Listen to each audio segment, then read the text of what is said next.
Study मतलब मस्ती classes 2 bye Ashish Kumar.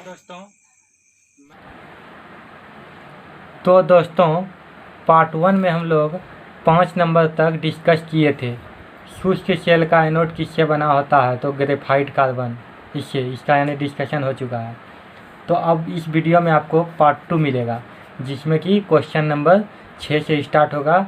Just पीछे की तरह ही आपका डिस्कशन करते हुए चलेंगे, तो ध्यान से देखिएगा और इसको रिवाइज करते रहिएगा, जो कि आपके एग्ज़ाम के लिए वेरी वेरी इम्पोर्टेंट है। तो क्वेश्चन है आपका, नाभिकीय रिएक्टर में इनमें से कौन ईंधन का काम करता है? तो इसका आंसर है यूरेनियम।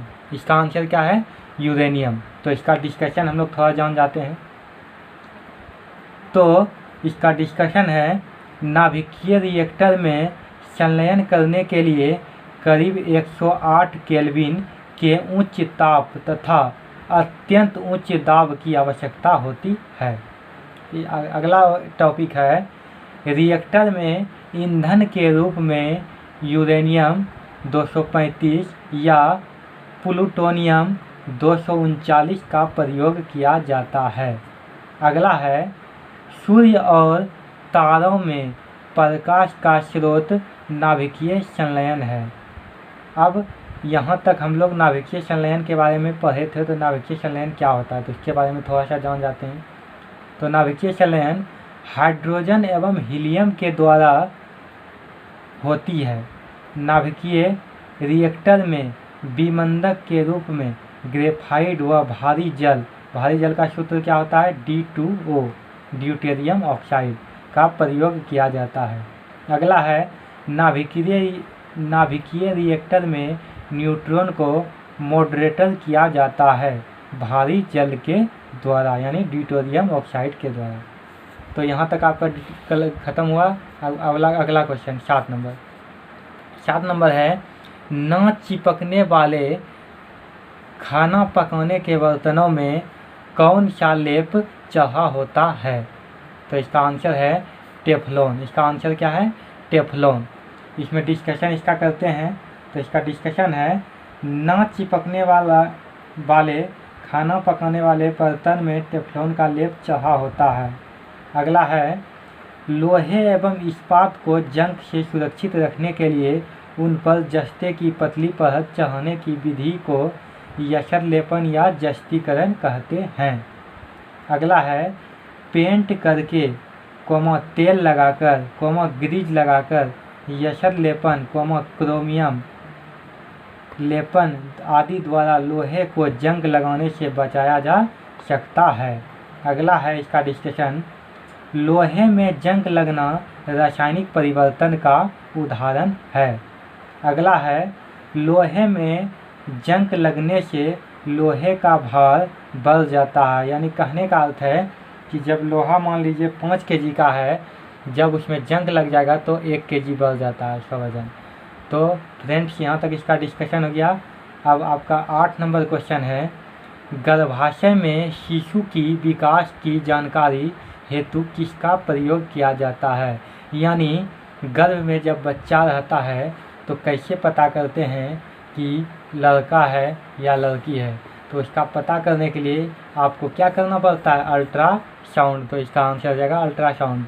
तो इसका डिस्कशन हम लोग जानते हैं कि गर्भ में शिशु के विकास की जानकारी हेतु अल्ट्रासाउंड का प्रयोग किया जाता है। अगला है इसका, अल्ट्रासाउंड से गर्भाशय में बच्चा की वास्तविक स्थिति का पता लगाया जाता है।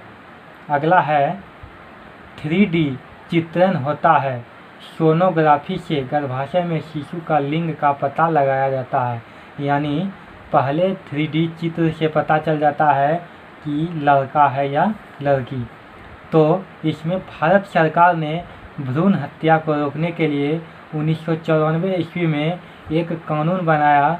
अब डॉक्टर द्वारा लिंग जांच करना दंडनीय अपराध घोषित किया गया। यानी बता नहीं सकता है डॉक्टर कि क्या आपका होगा। भारत में लड़का लड़की के बीच लिंगानुपात में अंतर का यह एक बड़ा कारण माना जाता है।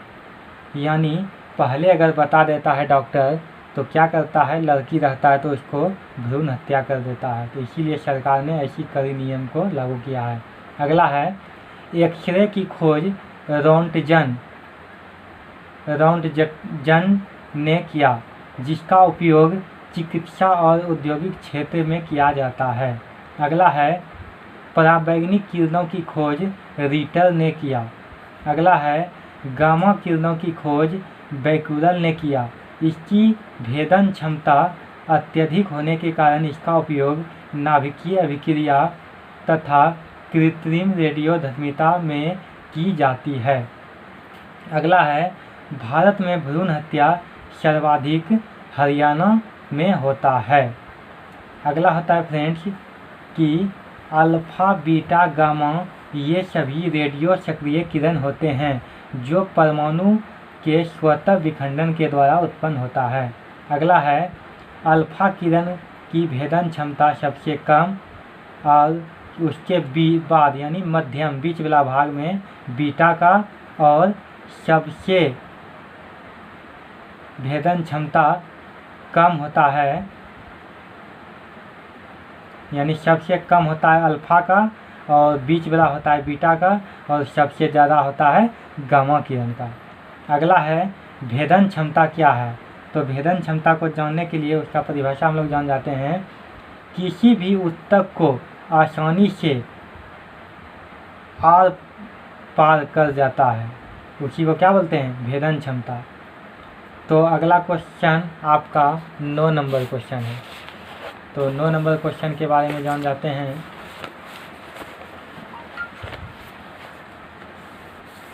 तो 9 नंबर आपका क्वेश्चन है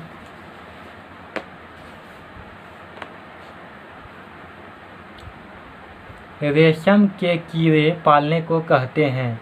तो रेशम के कीड़े को पालने को क्या कहते हैं, सेरीकल्चर। तो इसका डिस्कशन हम लोग करते हैं। तो सेरीकल्चर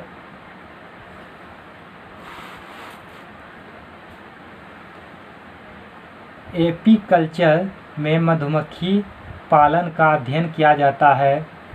पीसीकल्चर में मत्स्य पालन का अध्ययन करते हैं और हॉर्टिकल्चर में बागवानी का अध्ययन किया जाता है। और उसके बाद सिल्वीकल्चर में काष्ठ पेड़ों का संवर्धन का अध्ययन किया जाता है। पोमोलॉजी में फलों का अध्ययन किया जाता है और एंटोमोलॉजी में कीटों का अध्ययन किया जाता है। अब अंतिम क्वेश्चन है मनुष्य के मध्य कान की गुहा में कर्ण अस्थियों के अतिरिक्त, कर्ण मतलब कान होता है, और क्या होता है। तो क्या होता है, वायु यानी हवा। तो इसका डिस्कशन है आपका मनुष्य के मध्य कान गुहा में कर्ण अस्थियों के अतिरिक्त वायु होती है। ये बात तो जान गए। अगला है शरीर की सबसे छोटी हड्डी स्टेप्स है जो कान की हड्डी है।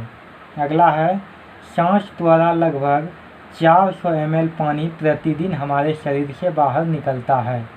अगला है कार्बोहाइड्रेट वसा एवं प्रोटीन श्वसनीय पदार्थ है।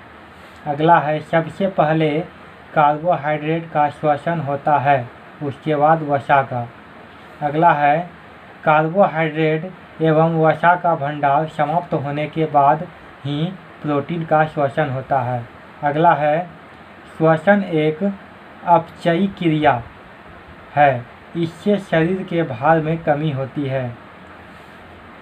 अगला है कान के 3 मुख्य भाग हैं। पहला है बाह्य कान यानी एक्सटर्नल ईयर, मध्य कान मिडिल ईयर, आंतरिक कान एक्सटर्नल